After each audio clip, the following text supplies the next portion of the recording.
عشق بڑا ہرجائی ہے۔ اس ناول کو تحریر کیا ہے عظما مجاہد نے۔ اپنے وجود کے گرد کسی اور وجود کی گرماہٹ محسوس ہوتے ہی اس کی آنکھ کھلی تھی۔ شورائم اسے بازو کے گھیرے میں لیے سو رہا تھا اور کمرے کے پرسکون ماحول میں اس کے ہلکے ہلکے خراٹوں کی آواز نے بیا کا شعور آہستہ آہستہ بیدار کیا۔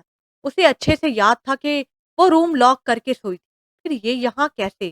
سوئے ہوئے شورائم پہ سوالیہ نگاہیں فوکس کیے۔ وہ اپنا آپ چھڑاتے ہوئے آہستہ سے اٹھنے لگی۔ جب شورائم نے ہاتھ پکڑ کے اس کی اٹھنے کے ارادے ناکام بنائے، کہاں جا رہی ہو؟ تیکھے چتونوں سے گھورتے پوچھا۔ آپ کو کیا؟ جہاں جاؤں، کم از کم آپ کی زندگی آپ کے گھر سے تو باہر آ چکی۔ تلخ لہجے میں کہتے اپنا آپ چھڑانے لگی۔ جانتی ہو نا، شورائم احمد کی پناہوں سے نکلنا اتنا آسان نہیں، تو پھر سوچ بھی کیسے لیا اسے چھوڑ کے جانے کا؟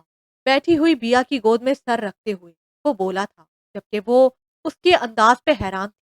کل کیسے اسے اپنے گھر سے بے دخل کیا تھا اور آج پیار جتاتے انداز۔ وہ ایک جھٹکے سے اٹھی تھی۔ میں وہی ہوں شورائم احمد جو کل تک بد کردار تھی، جسے بدکاری کے لیے آپ کا دوست ملا تھا۔ کل تک تو آپ میری شکل دیکھنا نہیں چاہتے تھے، ایک ہی دن میں یہ کایا پلٹ کیسے؟ غصے سے اس کے بڑھتے ہاتھوں کو جھٹکتی وہاں سے جانے لگی، جب شورائم نے بھاگ کے اس کا ہاتھ روکا تھا۔ ایسے کیسے بیا احمد، جو ہے دل میں نکال لو، یوں میدان چھوڑ کے بھاگنے کا کیا فائدہ؟ میدان بزدل چھوڑتے ہیں شورائم احمد، نہ میں بزدل ہوں نہ خائن، اس لیے میں کسی قسم کی کوئی وضاحت نہیں دینا چاہتی۔ حد درجہ ہٹیلے انداز میں کہتی۔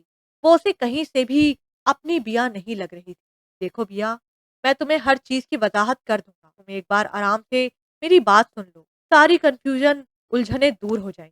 مجھے آپ سے کوئی معاملات کلیئر نہیں کرنے، ہاتھ جوڑتی ہوں، مجھے میرے حال پہ چھوڑ دیں۔ اپنی زبردستی کا انجام دیکھ چکے ہیں نا، یہ میرا ظرف ہے کہ میں نے سمجھوتا کر لیا، ورنہ اس بچے کو اس دنیا میں آنے سے پہلے ختم کر دوں۔ صفاقی سے کہتی وہ اسے ہکا بکا کر گئی۔ تم ایسا کچھ نہیں کرو گی، آئی سمجھ؟ آج پہلی بار وہ نئے آنے والے وجود کو ڈسکس کر رہے، وہ لمحہ جو مرد کو باپ کے عہدے پہ فائز کر دیتا ہے اور عورت کو ماں کے، جو باپ کو رحمت کا درجہ دے جاتا ہے تو ماں کو جنت کا۔ مگر ان دونوں کی زندگی میں یہ لمحے اچانک آئے، اس لیے وہ اس نئے رشتے کو چاہ کے بھی محسوس نہیں کر سکے۔ اگر شاہ نے کیا تھا تو بیا ابھی بچپنے میں جینا چاہ رہی تھی، اتنی بڑی ذمہ داری کے لیے خود کو بھی قابل نہیں سمجھ رہی تھی۔ دونوں کے درمیان خاموشی تھی۔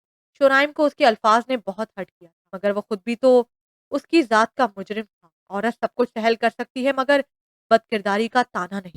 شورائم کو سمجھ نہیں آ رہی تھی کہ وہ کیسے اس کے سامنے اپنی وضاحت دے، جبکہ وہ یہ بھی چاہتا تھا کہ وہ خود ہی سب کچھ سمجھے۔ شاید وہ اس کے کہے پہ یقین نہ کرے۔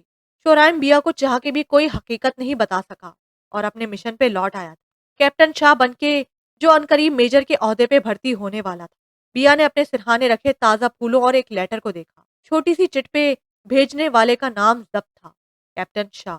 بیا نے سراسیمگی کے احساس میں گھر کے اس خط پہ نظر دوڑائی، جو ہمیشہ بھیجے جانے والے پیغامات کی نسبت اردو تحریر طویل خط تھا اور ساتھ میں ایک چھوٹی سی ڈائری بھی۔ اس نے دھڑکتے دل سے تحریر پڑھنی شروع کی تھی۔ شورائم احمد سے کیپٹن شاہ تک کا سفر، مختصر حوالہ۔ بیا کے جسم میں سنسنی سی پیدا کر گیا تھا۔ کیا انکشاف ہونے والا تھا؟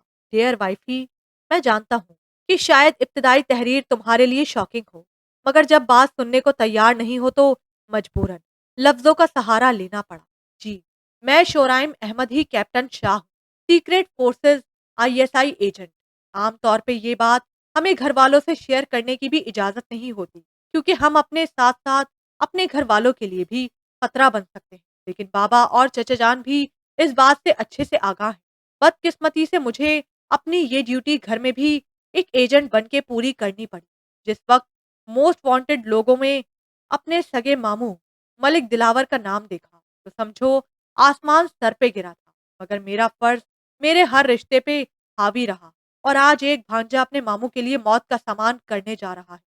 میں نہیں جانتا کہ میں غازی بن کے لوٹوں گا یا شہید، مگر آج اس حقیقت سے پردہ اٹھانا مجھے اس لیے بھی ضروری لگا کہ تم نے شورائم کی نفرت میں شاہ کی نشانی ختم کرنے کی بات کی ہے۔ میری تم سے منت بھری ریکویسٹ ہے کہ میرے آنے تک میری امانت سمجھ کے اپنا اور اپنے ننھے مہمان کا خیال رکھو۔ گھر میں سوائے بابا اور تایا کے کوئی بھی نہیں جانتا میں کیوں اور کہاں جا رہا ہوں۔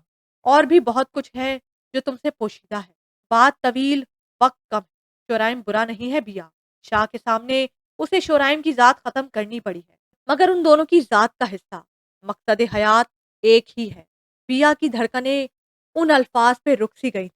کتنا اچھا احساس ہوتا ہے جب آپ سے اس طرح، اس انداز میں صرف آپ کے لیے مخاطب ہو۔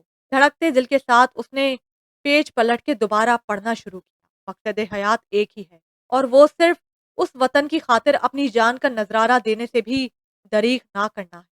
یا کو لگا شاید کسی نے بہت اونچائی سے اسے نیچے گرایا ہو، وہ اسے سیکنڈ چوائس بنا گیا تھا۔ ابھی وہ جو کچھ دیر پہلے اس کی محبت کے مختلف پہلو انداز سوچ کے شرما رہی تھی، ایک دم اسے شورائم کے انداز پہ غصہ آیا تھا۔ اس ختم شان نے صرف شورائم کی سرخروئی چاہی تھی، ساری گرہیں تو ابھی بھی نہ سلجھی تھی۔ مان سہرا ڈویژن اس وقت مکمل رات کی کالی گھپ چادر میں گم تھا۔ دور دور تک سناٹا، دن کو اپنی رانائیاں دکھانے والے پربت اب ایک دیو ہیکل پر اسرار بلا کا منظر پیش کر رہے تھے۔ ایسے میں پاک فوج کے یہ نوجوان رینگتے ہوئے اچکزئی فارم ہاؤس کے قریب پہنچے تھے، کیونکہ ان کے علاقے میں ایک پرندے کو پر مارنے کی اجازت نہیں تھی۔ بنا کسی قانون کو مانے اپنے علاقے میں آنے والے کا وہ سواگت گولی سے کرنے سے دریغ نہیں کرتے تھے۔